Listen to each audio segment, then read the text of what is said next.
una vez más, desde el canal de Sirviendo a Cristo en Libertad, vamos a seguir con el análisis del libro de Mateo, concretamente el capítulo 7, los versículos 15 en adelante, terminando ya nuestro fascinante estudio del Sermón de la Montaña.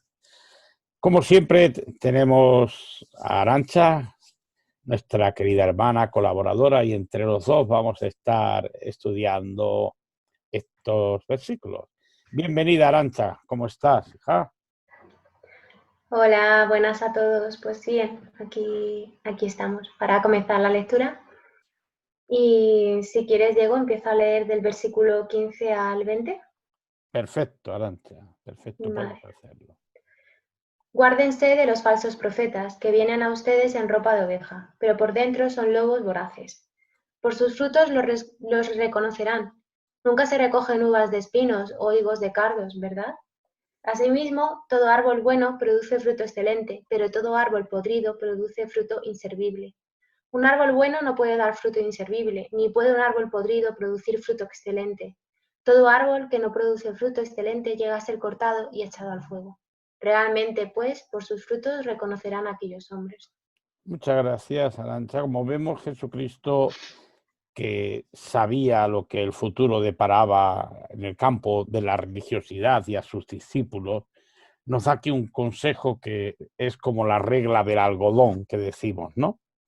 Cómo conocer a los verdaderos cristianos, a los falsos cristianos, cómo conocer a los verdaderos maestros, a los falsos maestros, por sus frutos. O sea, por cómo viven, no por lo que dicen, sino por cómo son. Y en el campo de la religiosidad, pues vemos que esto que fue escrito hace 2000 años aproximadamente, faltan unos pocos, pero bueno, podemos redondear en 2000 años, pues vemos que después de 2000 años que así ha sido. Falsos profetas, falsos maestros, lobos voraces. ¿Y en qué se ha transformado el cristianismo? En organizaciones religiosas ultramillonarias, superpoderosas, aliadas siempre con el poder, la riqueza y el dinero, abusando de los pobres, esclavizando y empobreciendo a la gente, explotándolos, etcétera, etcétera. Los frutos de las religiones cristianas, las mal llamadas religiones cristianas, que yo llamo en realidad religiones del diablo, falsificaciones y atrocidades en contra de Dios y de Jesucristo, han sido el resultado de lo que ya Jesucristo sabía que iba a ocurrir, que estos falsos profetas tendrían muy malos frutos. Así, una religión que fue llamada para cuidar de los pobres, declarar buenas nuevas a los débiles, la liberación a las criaturas pobres, se ha transformado en una religión que ella misma es un problema para los pobres. Así, hoy podemos seguir viendo cualquier otra religión o cualquier maestro, supuesto maestro religioso que aparezca, también podemos seguir identificándolo por lo mismo. Yo digo una cosa siempre. A mí, el supuesto cristiano que abre una página o hace un grupo o llama y tal y cual, y lo primero que mete es una pestaña con donaciones, a mí ya me da mala espina, ya lo pongo en cuarentena. ¿Qué dices tú, Arantxa?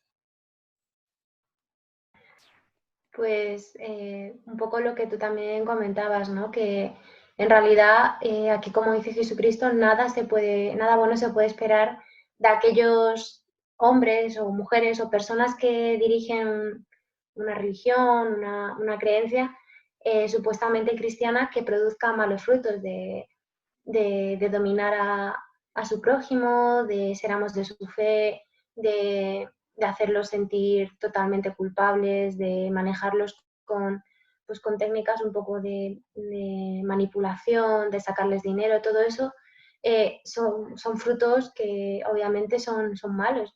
Y por tanto Jesucristo nos dice, no podéis esperar que de este árbol del que salen frutos malos también salgan frutos buenos, ¿no?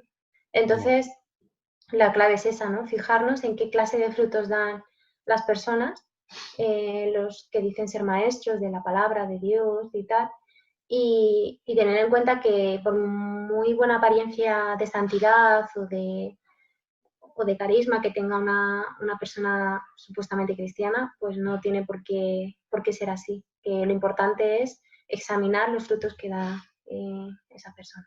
Eso. Así vemos 2000 años después, los falsos maestros, podemos, solo basta que estudiemos un poco la historia, veamos Iglesia Católica primero, qué frutos ha traído, luego fueron los protestantes, entre medias ha habido cientos o miles de sectas, estamos muy relacionados nosotros con la secta Testigos de Jehová, qué frutos ha producido, etcétera, etcétera. Y vemos que todas han producido frutos inservibles, frutos malos, frutos de anticristianismo, control y avidez por el dinero y las posesiones de los hermanos. Muy bien. Pues del 21 al 23 dice: no todo el que me dice Señor, Señor, entrará en el reino de los cielos, sino el que hace la voluntad de mi Padre que está en los cielos. Muchos me dirán en aquel día: Señor, Señor, no profetizamos en tu nombre, en tu nombre expulsamos demonios y en tu nombre ejecutamos muchas obras poderosas. Y sin embargo, entonces les confesaré: nunca los conocí, apártense de mí, obradores del desafuero. ¿Qué comentario harías tú respecto a estos textos, Arantxa? Pues parece que aquí Jesucristo nos está hablando del resultado final de esos falsos maestros, ¿no? Que realmente han estado toda su vida haciendo creer que eran verdaderos maestros de la palabra de Dios, que eran buenos cristianos, que todas las obras que hacían eran para Dios. Y realmente llega el momento en el que Jesucristo les examina y les dice: no os conozco, habéis obrado mal, habéis obrado lo malo, lo injusto, habéis tratado mal a mis ovejitas y no os reconozco como Señor, ¿no? Aunque ellos hayan supuestamente hecho pues obras poderosas aquí en este tiempo, pues Jesucristo no les reconoce. Eso es. La clave dice: no todo el que tenemos que notar, dice, no todo el que me dice Señor, Señor, entrará en el reino de los cielos. O sea, entrar en el reino de los cielos significa heredar el reino de los cielos, ser parte de la novia de Cristo. No todo el que me dice, sino el que hace la voluntad de mi Padre que está en los cielos. Así la cuestión no es dónde estás, cómo te llamas, qué apariencia tienes, dices ser cristiano. A Dios y a Jesucristo no lo podemos engañar. No se trata de que decimos que somos muy buenos, tenemos un halo de santidad, incluso usamos túnicas especiales o no, o llevamos la cruz y siempre vamos con las manos juntas como si estuviésemos viviendo ya en el cielo.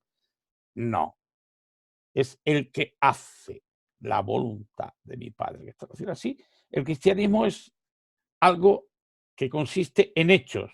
Vives como cristiano, eres cristiano. Dices que eres cristiano, es como si el pato dice: no, yo no soy un pato, yo soy un cisne.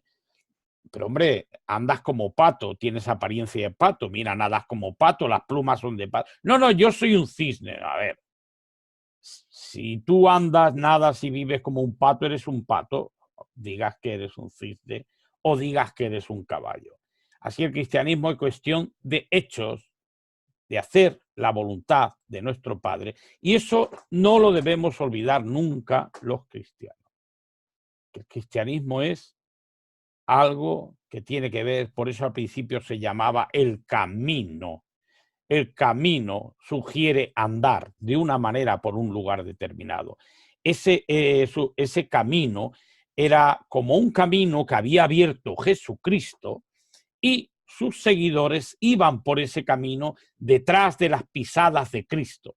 No podías ir por otro lugar, solo ese camino era el apropiado, porque era el camino que Cristo había abierto y los seguidores seguían sus pisadas. Luego se nos llamó cristianos, pero la idea del camino tiene su importancia y su relevancia para nosotros.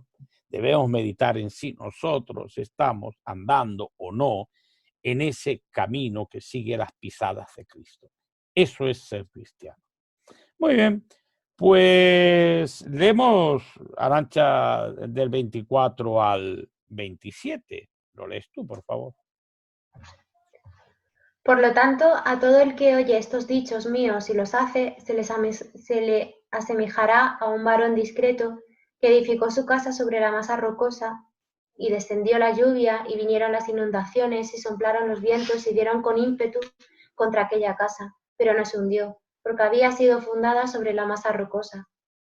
Además, a todo el que oye estos dichos míos y no los hace, se le asemejará a un varón necio, que edificó su casa sobre la arena. Y descendió la lluvia, y vinieron las inundaciones, y soplaron los vientos, y dieron contra aquella casa, y se hundió, y fue grande su desplome. Muy bien. Jesucristo apuntilla lo que ya hemos comentado antes, ¿verdad? El que hace y el que no hace. Todo hemos estudiado este sermón de la montaña durante estas últimas semanas, hemos publicado vídeos, hemos hablado abundantemente de él, de cuál es la voluntad de Dios, de Cristo, y ahora de lo que se trata es que Jesucristo dice: si haces lo que yo te he enseñado, eres un varón o una mujer sensata, prudente, que has edificado tu casa sobre la masa rocosa y vas a tener éxito. Pero si oyes mis dichos y no los haces, pues un varón necio. De nuevo, es el pensamiento que estábamos teniendo antes. Oyes y haces, oyes y no haces. ¿Qué se te ocurre, Arantxa? ¿Quieres comentar algo de esto? Sí, me gusta mucho la ilustración que utiliza Jesucristo, ¿no? De una casa bien cimentada, que vienen pues pruebas, vienen desgracias, vienen injusticias hacia esa persona, ¿no? Podemos, el efecto de estas inundaciones o de estos vientos que intentan tratar de destruir la casa, pues puede simular, ¿no? Todas las cosas malas que nos pueden suceder en nuestro camino como cristianos. Sin embargo, el tener un fundamento tan profundo como el amor a Dios y el amor a Cristo puede hacernos resistir. Y eso se consigue viviendo como cristianos. Y como tú bien has dicho, vivir como cristianos quiere decir no solo escuchar la palabra de Dios, sino también hacerla. Y me gusta mucho esta ilustración de Jesucristo. Sí, es muy acertada y muy buena, y está traducido a la vida real. Yo a veces lo ilustro diciendo, contando experiencias de mi vida, ¿no? Yo he sido muchos años testigo de Jehová y a veces ha habido cosas que me han sorprendido enormemente. Y es que de apariencia todos somos muy buenos cristianos, todos creemos tanto en Dios, tenemos tanta fe, pero luego a veces ocurren cosas en nuestra vida que nos dejan al descubierto. Yo recuerdo una vez que yo era joven todavía, era siervo ministerial, pero ya era maduro porque recuerdo que hacía discursos públicos y tal. Bueno, y estaba en una congregación donde estaba sirviendo de precursor regular, y allí había unos precursores especiales, un hermano ya muy mayor, bastante mayor, y era anciano, precursor especial, o sea, ¡buah! Y un día iba con él en el coche y no sé qué pasó con otro que tuvieron, pues aquellas cosas que pasan cuando se conduce, que uno se cruza, que el otro no sé qué. Nada, no hubo ni accidente, ni roce, ni nada. Pero yo iba con él y este anciano salió del coche como un poseso, gritándole al otro, y yo me quedé en el asiento, petrificado. Luego muchas veces he meditado en eso y me ha servido para darme cuenta de que una cosa es lo que dices y otra cosa es lo que haces. Si somos muy buenos cristianos, pero luego en nuestro día a día, cuando nos enfrentamos a una situación, una prueba, algo que no esperamos, reaccionamos llenos de Espíritu Santo como cristianos o reaccionamos de una manera... no lo digo para criticar, lo digo para ilustrar, pero como está ahora, es reciente, menciono esta idea. El otro día el Papa Francisco, que parece un santo, que es tan buena persona, hoy qué Papa tan rico, qué diferente. Vimos unas escenas de algo que no tenía previsto. O sea, él sale, saluda, besa a los niños, parece, bueno, la santidad misma. Pero le ocurrió un hecho que no tenía previsto y no era tan grave. Y es que una feligresa, una hermana, alguien que ama a Cristo y lo ama a él como cabeza de la iglesia, le quiso coger la mano y tiró de él. Pues bueno, ¿qué pasa? Es tu hermana. Ah, eso no estaba previsto. Fue como una zancadilla. ¿Cómo reaccionó? Al mundo le pareció horrible. Yo le vi la cara que no solamente se revolvió contra la mujer, su hermana, y la golpeó en la mano, que él tenía que ser ejemplo de santidad y de cristianismo, sino que al girarse, y eso no lo ha podido evitar porque lo ha visto el mundo entero, tenía una cara de mala leche que fue tremendo. ¿Dónde está el santo? O sea, santo de imagen a la hora de la verdad. Ahí se comportó de una manera que no era demasiado santa. Y esto lo pongo no para criticar al Papa, sino lo pongo para enseñarnos a nosotros, para que nosotros meditemos. En el día a día, cuando de verdad tenemos que dar nuestras opiniones sobre algo que ocurre, cómo reaccionamos cuando algo nos ocurre, cómo somos, cómo reaccionamos, cómo vivimos. Ahí, en el momento de la verdad, ¿somos cristianos o solo somos cristianos de filosofía? Ahí en el cristianismo no vale nada ser filosofía, imagen y apariencia. Para agradar a Dios tenemos que ser cristianos desde lo más profundo. Y es verdad que somos imperfectos y a veces tenemos reacciones extrañas porque somos seres humanos.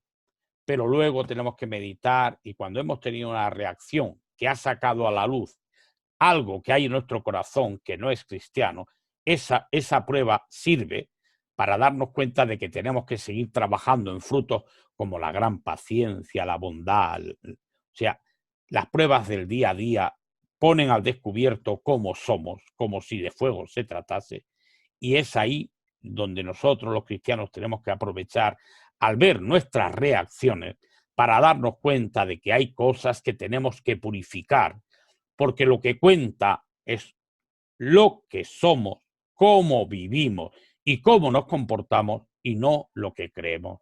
Esa es la esencia del Sermón de la Montaña. Vivir de acuerdo a los mandamientos de Dios. Vivir de acuerdo a los consejos de Cristo. Solo eso sirve. Solo eso es ser cristiano, que es la conclusión de este Sermón de la Montaña. Bueno, pues ya nos queda acabar versículos 28 y 29. ¿Quién lee, Arantxa? ¿Tú? Me toca a mí. Vale, yo misma, si quieres. Vale, Creo que te vale. toca a ti, pero me da igual. Bueno, Vale. Ahora bien, cuando Jesús terminó estos dichos, y el efecto fue que las muchedumbres quedaron atónitas por su modo de enseñar, porque les enseñaba como personas que tienen autoridad y no como sus escribas. muy bien, gracias, Arantxa. Pues aquí acabamos el Sermón de la Montaña y alabamos a nuestro Señor Jesucristo y estamos completamente de acuerdo. Quedamos atónitos, porque el Sermón de la Montaña nos ha dejado atónitos, la manera como enseñó nuestro Señor Jesucristo, cómo con claridad nos dice qué hemos de hacer para ser hijos de Dios.